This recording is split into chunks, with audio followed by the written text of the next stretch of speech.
a lição 10 e última lição desse livro. Até a lição anterior, até a lição 9, nós analisamos a Epístola aos Hebreus de forma sistemática. Agora, nós vamos fazer de uma forma, de algumas passagens que exigem uma atenção especial nessa parte. Então, vamos lá, o texto 1 já. O capítulo 1, no versículo 5, vamos ler esse capítulo.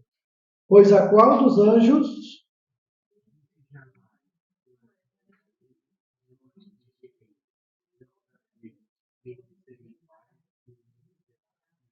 e tem muitos estudiosos da Bíblia que eles acabam ficando aturdidos quanto à compreensão desse versículo, porque é uma interpretação falha do citado texto, pode sugerir que Cristo foi gerado no sentido comum dessa palavra e que ele não é eterno. Quando a palavra fala eterno, significa que não teve princípio também. Então, só Deus, Pai, Filho e Espírito Santo, tem essa categoria de dizer eterno. Nós teremos uma eternidade, mas fomos criados. Toda criatura tem um início. Mas Deus, a Trindade, não há início para eles. Então, quando falar sobre isso, hoje eu te gerei, dá a impressão que Jesus teve um começo. E aí muitos falam que Jesus não é Deus exatamente por isso. Inclusive os testemunhos de Jeová. Mas ele não é eterno, que eles dizem. Então, uma análise cuidadosa mostra que esse versículo tem um significado diferente, procedente de dois principais versículos do Antigo Testamento, que é 2 Samuel 7,14 e Salmo 2,7, que fundamentam em três fatos. Primeiro, o termo meu filho originalmente era uma forma de Deus designar o rei do seu povo, Israel. E depois o título meu filho com respeito ao rei de Israel era confirmado no dia da coroação do referido. E a Atos 13, 32 a 33 interpreta o Salmo 2 dizendo uma profecia que se cumpriu no dia da ressurreição de Cristo. Então, em suma, meu filho, filho de Deus, é um título simbólico em alusão a Cristo como rei e hoje refere-se à ressurreição, ocasião em que ele recebeu do Pai esse título oficialmente. Então, Jesus, ao ressuscitar, ele mesmo disse, é-me dado todo o poder. Então, ele se tornou um rei nos céus e na terra. E ele, então, determinou os discípulos. Eu tenho as chaves da morte e do inferno. E ele recomendou aos discípulos ir por todo o mundo e pregar o evangelho e estaria com eles sempre. Em suma, é isso aí. Agora, o Filho de Deus. Esse título originou-se de uma promessa feita por Deus a Davi em 2 Samuel 7,14, onde lemos: eu lhe serei por pai e ele me será por filho. E o texto refere-se primeiramente a Salomão, que foi filho de Davi, e a ideia de que quando Salomão foi feito rei, ainda que sendo filho de Davi, Deus o adotou como seu filho também, e desse modo ele se tornaria o símbolo da autoridade divina sobre Israel, e a partir daí o povo haveria de expressar a sua fidelidade a Deus mediante a sujeição ao rei terreno que ele estabeleceu. E o cântico da coroação, Salmo 2,7, diz: após receber a promessa acerca de Salomão, Davi, divinamente inspirado, escreveu um cântico para o ato do momento da coroação do seu filho. E não seria um cântico exclusivo para aquele momento, pelo contrário, seria um cântico de profundo sentido profético e que serviria para anunciar a coroação de Jesus Cristo, o Rei dos Reis, filho de Davi. E numa das estrofes do cântico, o rei menciona o juramento que Deus lhe fizera. Esse juramento: tu és meu filho, hoje eu te gerei. Evidentemente, Davi, pelo Espírito, não se referia ao nascimento de Cristo, mas ao seu recebimento do título de Filho de Deus. Após muitos anos de escrito, Salmo 2,7, Paulo, pelo Espírito Santo, dá a interpretação dessa profecia. Vamos ver essa explicação aqui, vamos ler? Nós,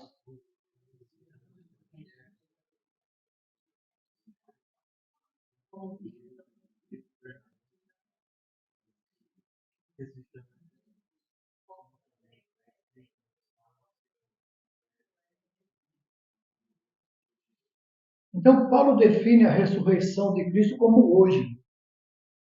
Né? Hoje eu te gerei. Consoante é o que declara nos Salmos e Hebreus. Portanto, a expressão hoje eu te gerei não se referia a uma geração ou formação de Cristo, mas à ocasião em que ele recebeu oficialmente o título de rei com domínio sobre todas as coisas. Então, além de rei de Israel, Cristo foi constituído herdeiro de todas as coisas, com um reinado cujo trono duraria para todo sempre. Agora, é interessante que a Bíblia diz, nós somos também herdeiros de Deus, co-herdeiros com Cristo. Sabe o que significa isso? Herdaremos junto com Cristo todas as coisas. Talvez o privilégio de ser crente em Jesus é exatamente coisas e promessas eternas. E aquele que abandona a fé e vai para o mundo, ele vai querer desfrutar daquilo que o mundo oferece, os prazeres da carne. Só que a eternidade que o aguarda é terrivelmente dura. Pois a Bíblia diz, choro, ranger de dentes, o bicho nunca morre, o fogo nunca apaga, e é uma eternidade, não haverá um tempo, é eterno. Então, amados, quando a gente pensa nisso, a gente tem dó dessas pessoas que se afastam de Deus, que desistem da fé, procuram o mundo as suas ofertas. Não disse né, alguém, né? A pessoa, quando quer abandonar Cristo, a igreja, o diabo já está com o barco prontinho. Entra aqui, nós vamos sair, vamos embora. Oferece a ele um monte de coisas, como ofereceu para Jesus, lá no monte, alto monte, né? Está vendo? Tudo isso aqui é meu. Tudo isso eu te dou. Você dá uma prostradinha aí, ó, velhadinha aí, pronto. Tudo é seu. Então, nós também muitas vezes estamos recebendo essa proposta. Não? Tem o direito. Tem o direito de ser feliz. Ai, goza. Porque é uma triste realidade do sofrimento eterno que está escolhendo. Então, na verdade, Cristo sempre foi Filho de Deus, mesmo antes da sua ressurreição.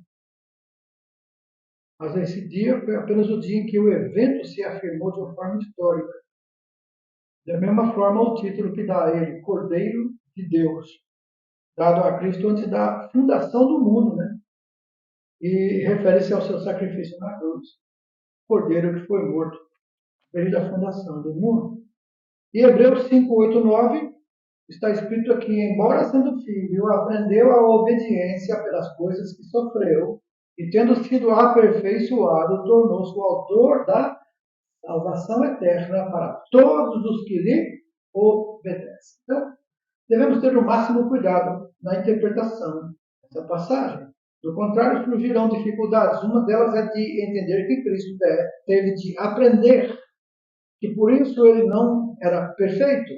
Um estudo cuidadoso de contexto desse versículo vai nos levar a compreender que o ensino do autor da Epístola aos Hebreus era que Cristo, para ser o nosso sumo sacerdote maior, deveria evidenciar as qualidades essenciais da natureza humana, contudo, permanecendo imaculado. Então, o que ele aprendeu da obediência?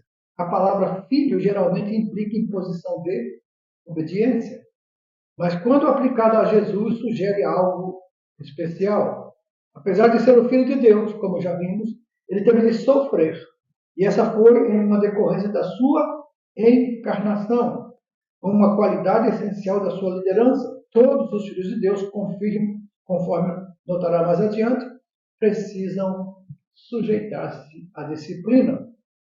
Então, nesse caso, é bom lembrar que Jesus, para ser o nosso Redentor, tornou-se um pouco menor que os anjos, por causa da sua humilhação da sua carne. Desse modo, ele tornou-se 100% homem, para possuir uma natureza humana completa. O que ele possuía? Um corpo físico, uma alma racional, um espírito humano, sujeito à fadiga física, era sujeito a sentir sono, depois fome, era sujeito a sede, ao sofrimento, à dor física, e ele, em sua vida física, pôde morrer. Embora, pela lei decretada por Deus, ele não podia ser morto. A morte não podia tomar Jesus, porque ele não tinha pecado. A alma que pecar, essa morrerá. Como Jesus não tinha pecado, a morte que pegou legalidade lá no Éden, pela desobediência do homem, pelo primeiro Adão, a Bíblia chama Jesus de segundo Adão, pelo segundo Adão entrou a vida.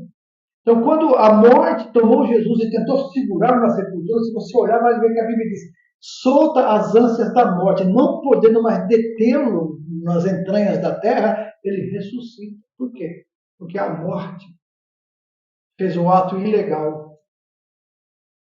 Ela queria segurar Jesus na sepultura e ele não podia ser tomado pela morte. Então, ele, por isso que ele, ao ressuscitar, falou: tem as chaves da morte e do inferno. Foi um ato legal, jurídico, que Deus estabeleceu desde o jardim até Cristo. Agora, Jesus é o Senhor de tudo, até da morte. Tudo tem que obedecer a Ele. Porque dele, por Ele, para Ele, são todas as coisas. A outra coisa também, ele tinha capacidade de crescer em conhecimento, vida física, pôde morrer, depois tinha capacidade para limitar-se em seu conhecimento, dependia da oração para ter poder, ele dependia da unção do Espírito. Jesus passava noites orando, até para escolher os discípulos, ele passou a noite em oração. Então, o autor da Epístola aos Hebreus salienta em termos fortes que, pelo sofrimento, Jesus aprendeu a obediência. Quando é ordenado a uma criança fazer algo que ela não quer fazer, algo que pode ser aborrecível, ainda assim, ao obedecer, ela aprende a lição da obediência. A Bíblia diz que Jesus foi obediente até a morte e cruz. Jesus não fez a sua vontade, mas a vontade do Pai. Lembra no jardim do Getsemane? Pai, é possível que isso se cumpra sem que eu tome esse cálice, mas não seja feita a minha, mas a tua vontade. Ele obedeceu. Até o ponto de morte de cruz. Então, era Filho de Deus encarnado, necessário através da mais amarga das provações que aprendesse, como homem perfeito, a obediência perfeita, e se qualificasse então perfeitamente como sumo sacerdote escolhido por Deus. E para alguns a palavra aperfeiçoado parece sugerir que Cristo tenha passado por um processo de aperfeiçoamento até tornar-se plenamente perfeito. Entretanto, não é isso que o texto ensina, mas que Cristo está habilitado a ser o autor da salvação, nosso sumo sacerdote junto ao trono do Pai, e para tanto, ele solidarizou-se, identificou-se com as nossas necessidades, experimentando fome, pobreza, dor, tristeza, rejeição, tudo isso sem pecar. Então, agora, o texto 3 fala no capítulo 6, que diz que é impossível, pois, que o quê? Vamos ler. Aquele que... Advertências agora, veja bem. Vamos ler de novo? É impossível, pois que aqueles que provaram o dom celestial, se tornaram participantes do Espírito Santo e provaram a boa palavra de Deus, os poderes do mundo vindouro, e caíram Assim, é impossível outra vez renová-los para o arrependimento, visto que, de novo, estão crucificando para si mesmos o Filho de Deus e expondo-o ao domínio. Então, esse Hebreus 6 aqui contém uma das mais severas advertências da Bíblia, concernente àqueles que rejeitam a Cristo, e muitos têm interpretado esse texto de forma a não deixar esperança para o desviado e se distanciou de Deus. Contudo, a Bíblia declara que a graça de Deus está disponível a todos os que o buscam com o espírito reto e o coração quebrantado. Então, temos exemplos de homens como Davi, Pedro, que temporariamente caíram da fé, mas que foram perdoados e restaurados perante Deus. E ao estudarmos atentamente esse texto, nós verificamos que dois aspectos a serem tomados em consideração. Primeiro, alguns aceitam Cristo e mais tarde abandonam a fé. Pessoas que rejeitam a Cristo e assim morrerem estão perdidas eternamente. Então, os que abandonam a fé e os que morrem sem Cristo, eles não têm esperança. Agora, o autor afirma em Hebreus 6,4,6 que a possibilidade de as pessoas rejeitarem a Cristo após tê-lo aceito como seu Salvador pessoal. E notemos as condições dessas pessoas antes de abandonarem a fé. Uma vez foram iluminados, provaram do dom celestial, fizeram-se participantes do Espírito Santo, provaram a boa palavra de Deus e as virtudes do certo futuro. Eram, portanto, crentes verdadeiros e desviaram-se da fé. Há, porém, duas evidências adicionais. A razão da queda seria que essa pessoa teria abandonado a vida cristã, atraída por outro modo de vida religioso. E o B, até aqui a mensagem deste capítulo para ser dirigida diretamente ao crente. Em Hebreus 6, de 1 a 3, o autor exorta o crente a progredir na fé. E no versículo 4, ele relaciona essa exortação na palavra porquê, mostrando a importância de o crente avançar e prosseguir até a perfeição, isto é, até a maturidade espiritual, para que não venha a cair. E aí ele diz, é impossível renová-los para o arrependimento. É importante observar que esta advertência não menciona a impossibilidade do desviado reconciliar-se com Deus. Ao contrário, há sempre uma esperança em vida para o homem distanciado de Deus. Se fosse assim, a parábola do filho pródigo não seria dita por Jesus. Ele se distanciou, afastou-se da casa, viveu um tempo lá, sofreu lá no mundão, mas depois se arrependeu e voltou para casa. E o que o pai fez? Recebeu gostoso, saudoso, né? E sempre esperava a volta dele. Então, a referência acima dá a entender que entre os cristãos hebreus, muitos já tinham o desejo de ser restaurados, e assim, agindo, tais pessoas estavam crucificando outra vez a Deus e zombando dele publicamente. E essa passagem indica que quem assim age não terá mais oportunidade de reconciliar-se com Deus, posto que está afastando para longe de si aquele que pode restaurá-lo. Cristo é o único meio de salvação. O homem que aceita Cristo e mais tarde o rejeita definitivamente não achará qualquer meio de salvação. Vamos comparar essa verdade em Hebreus 10, 26, onde é dito que o pecado de rejeitar a Cristo deixa o homem sem nenhum outro sacrifício pelo pecado. E veja um paralelo de Hebreus 12, 16 a 17. Esaú não valorizou o seu direito de primogenitura, espontaneamente trocou por um guisado de lentilhas. Mais tarde, refletiu quanto ao seu ato impensado, com lágrimas buscou a bênção igual junto ao Pai, mas a oportunidade já tinha passado e ele vendera a sua primogenitura, a qual era concedida uma única vez. E ninguém seja devasso ou profano, como Esaú, que por uma refeição vendeu seu direito de primogenitura, porque bem sabeis que, querendo ainda depois herdar a bênção, foi rejeitado, porque não achou lugar de arrependimento, ainda que com lágrimas o buscou. Então, o capítulo 6 vai além de uma advertência, pois aborda também as promessas divinas, como crente herdamos, que diz capítulo 6, versículo 12, para que não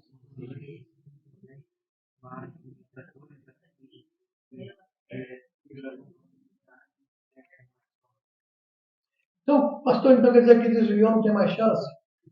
Não, a Bíblia diz que tem. Esses que abandonam e vão para a apostasia. O que é apostasia? Eles vão para outra religião, vão para outras formas de fé. Mas tem uns que estão afastados, se desviam, pecam, mas depois se arrependem e deixam, e a Bíblia diz, alcança a misericórdia. Foi assim com Davi, né, que mostra claramente. E Pedro também passou por uma situação desse tipo. E todos aqueles que se arrependem e deixam, ele alcança a misericórdia. Mas aqueles que abandonam definitivamente a fé, o desviado mesmo, amados, é aquela pessoa que já tem raiva de crente. Ele sai da igreja e tem raiva de crente. Sabe? Tem uns crentes que saem, mas ele não tem raiva, ele sabe que tem que voltar. Ele sabe que ali não é o lugar dele. Ele sabe que precisa estar na igreja. Então, uma hora ele vai voltar. Uma hora ele vai voltar, sim. Então, esse estava, a gente nem chama de desviado, afastado, afastou-se, mas ele volta. É o filho pródigo. Né? Eu não chamo a ovelha perdida, porque a ovelha perdida é aquela pessoa que não conhece direito nada da fé, está ali, mas de repente sai. Aí o pastor tem que buscar. Mas aquela que já conhece, já foi discipulado, já foi treinado, e se afasta, aí ele tem que voltar pelos pés. Porque é o filho pródigo. Vai voltar no sofrimento. Vai passar pelas angústias do mundo. Ou vai comer as bolotas de porcos lá no mundão, depois volta e o pai o recebe gostoso, faz até festa. Né? A festa no céu, quando um pecador se arrepende e quando alguém que estava fora volta para os caminhos do Senhor. Agora, o texto 4 fala, vocês podem ler aí esse trecho de capítulo 7, versículo 1 a 3. Vamos ler todos juntos, alto? Porque este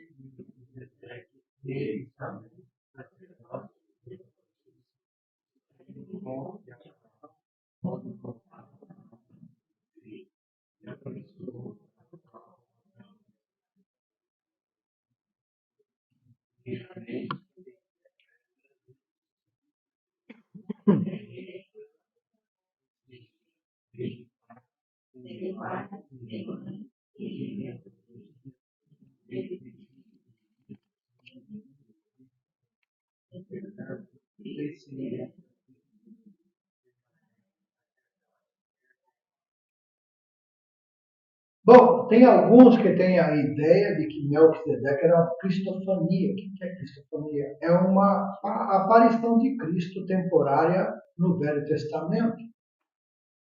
Nós sabemos que houve a cristofania lá no Nabucodonosor, quando os 3 amigos de Daniel foram lançados na cova, na fornalha, e lá eles viram um homem, um quarto homem, que tinha a aparência do filho dos deuses. Agora, fisicamente, como no caso de Melquisedeque, já é forçar a barra. Alguns eruditos da Bíblia divergem quanto a essa personagem bíblico Melquisedeque, se ele era